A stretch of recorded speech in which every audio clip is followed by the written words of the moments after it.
الحمدللہ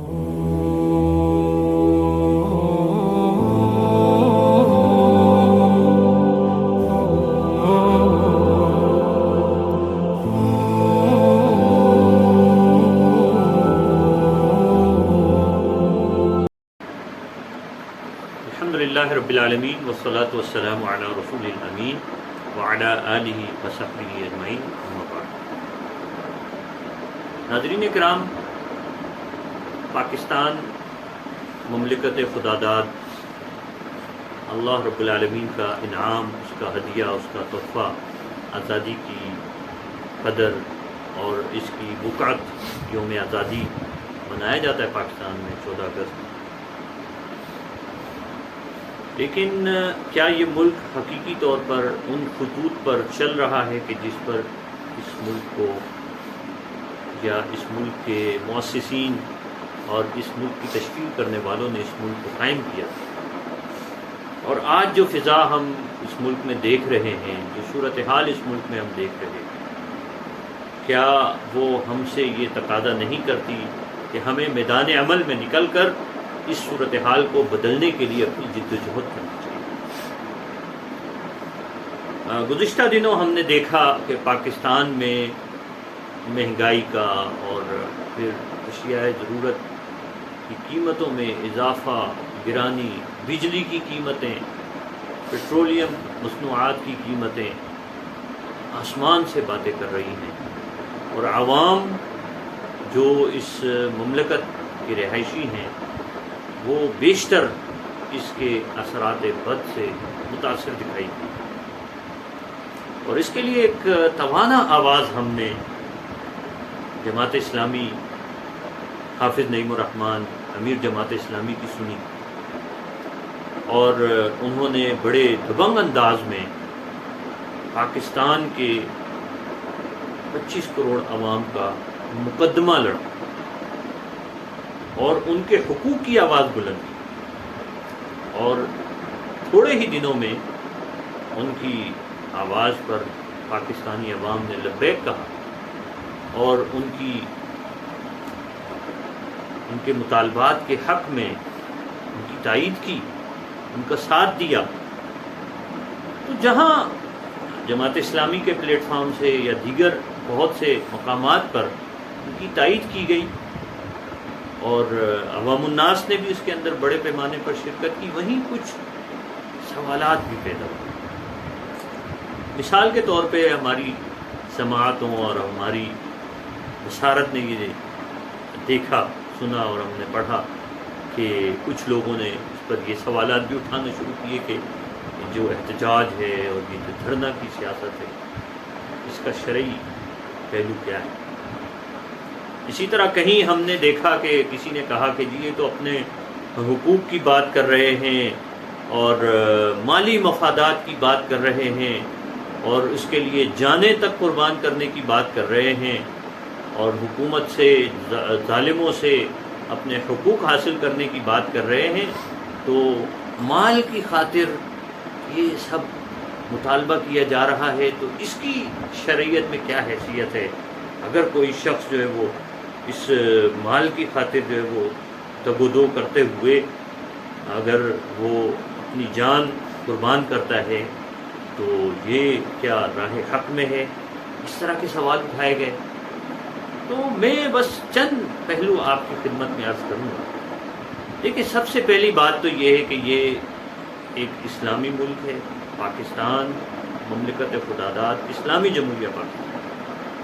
اس کے دستور کے اندر قرآن و سنت کی بالادستی کو تسلیم کیا گیا، اس لیے ہم اس پہلو کو بھی قرآن و سنت کی روشنی میں بالاختصار دیکھیں گے۔ سب سے پہلی بات تو یہ کہ اللہ رب العالمین کا وعدہ یہ ہے کہ اللہ تعالی ظالموں کو امامت نہیں دیتا۔ حضرت ابراہیم علیہ السلام کے بارے میں جب اللہ رب العالمین نے یہ ارشاد فرمایا کہ انی جاعلک للناس اماما، میں آپ کو انسانوں کا امام بناتا ہوں، تو انہوں نے دریافت کیا قال ومن ذریتی قال لا ینال عہد الظالمین، یا میری اولاد کے لیے بھی یہ وعدہ ہے؟ تو اللہ رب العالمین نے فرمایا نہیں، یہ آپ کی ذریت میں اگر ظالمین ہوں گے تو ان کے لیے یہ وعدہ نہیں. گویا ظالموں کی امامت اور اقتدار اللہ تعالیٰ کو پسند نہیں ہے، اور اللہ رب العالمین ظالموں کے حق میں اقتدار کو نہیں چھوڑتے. امام ابو حنیفہ رحمۃ اللہ علیہ نے اس بارے میں کہا ہے کہ ظالم کو یہ حق ہی نہیں پہنچتا کہ وہ مسلمانوں کے سروں پر مسلط ہو. تو آج پاکستان میں بسنے والے مسلمانوں اور 25 کروڑ عوام کو لازمی طور پر اپنے حقوق کی بات کرنی چاہیے، کیونکہ ان کے حقوق کو ظالموں نے غصب کیا ہوا ہے، ظالم حکمرانوں نے غصب کیا ہوا ہے. تو ظالم جو کہ اقتدار کے حقدار نہیں ہیں، وہ ہمارے سروں پر مسلط ہیں. ان سے حقوق کا مطالبہ کرنا یہ عین شریعت کا تقاضا ہے.